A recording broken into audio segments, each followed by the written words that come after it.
Hey guys, Game Prime here, and I'm going to try and review Persona 5 in under 10 minutes. Let's get started.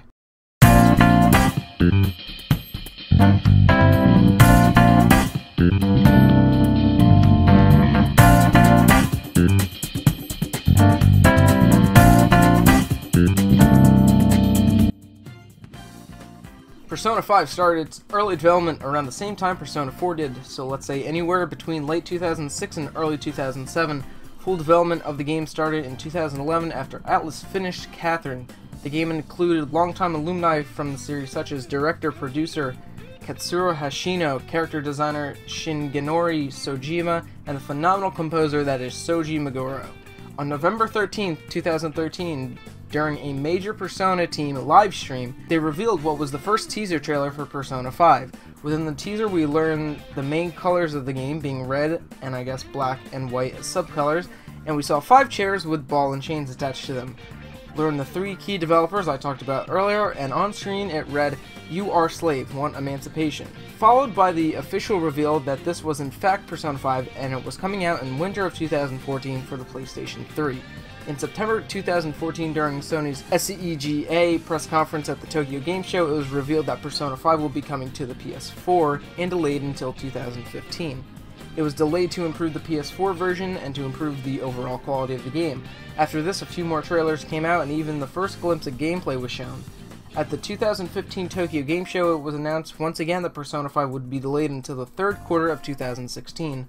Director Hashino apologized once again for the delay and promised it was necessary to deliver a high-quality game without having to limit content. In April 2016, Atlus launched a countdown that counted down to May 5th. During this live stream entitled Take Tokyo Tower, the release date for Persona 5 was officially revealed. It was revealed that it would come out on September 15, 2016 in Japan. A week before E3 2016, it was announced that the North America version of Persona 5 was delayed once again and would now be coming out on Valentine's Day, a day that, when you think about it, it really resides with the theme of Persona 5.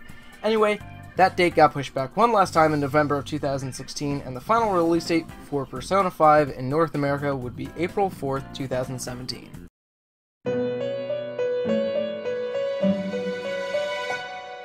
Without making this too complicated, there are 2 main parts to a Persona game.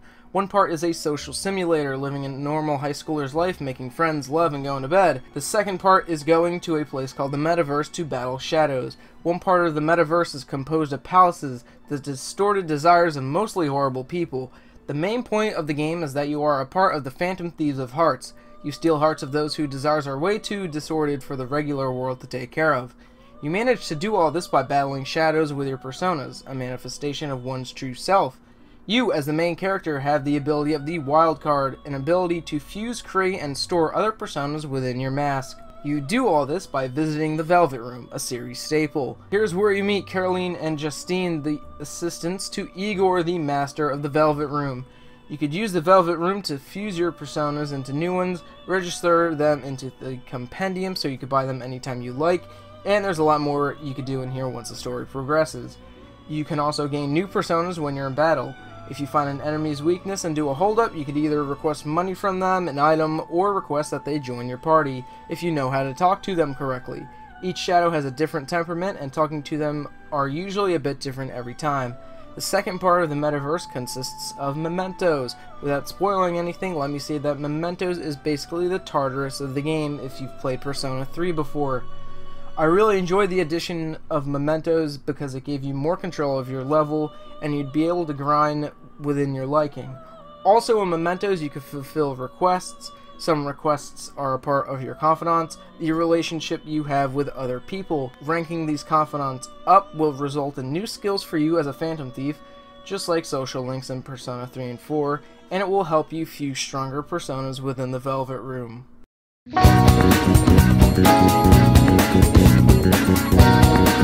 The game starts in media res with the main character trying to escape a casino. This is the leader of the Phantom Thieves of Hearts. After a failed escape, the protagonist, let's call him MC, gets told that there was a traitor amongst the team. He gets arrested, brought to an interrogation room, and this is where the MC starts to tell his story leading up to his arrest. Without spoiling the rest of the game, MC lives out about a year in Tokyo after being put on probation after an accident in his hometown. He stays with his new guardian, Sojiro Sakura, owner of Cafe LeBlanc, where you live out the next 12 months.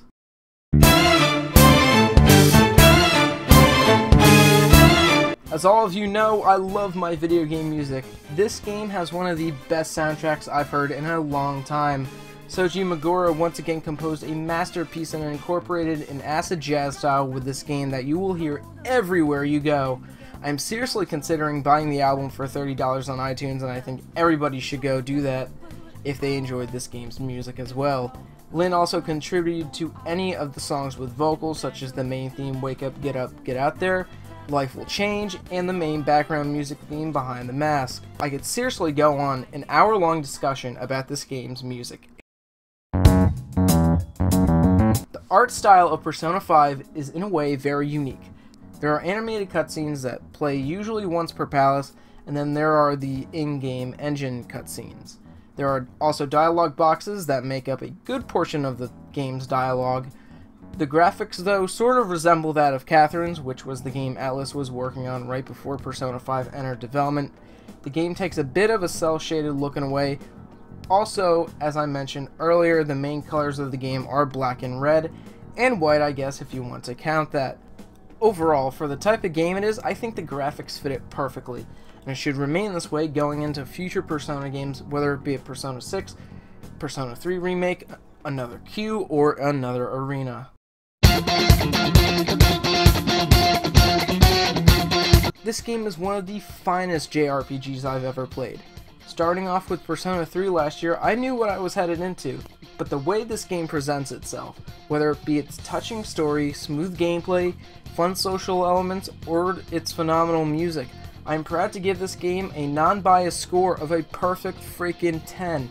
This game is amazing, and I'm glad I could get into the series by my friend Dan over a year ago. Hopefully I made it under 10 minutes for you guys, but that was my quick review of Persona 5. Let me know what you guys think of Persona 5, who your waifu was within the game. Mine was on. Thanks for watching this review. If you liked it, please give it a thumbs up, and I'll see you guys next time.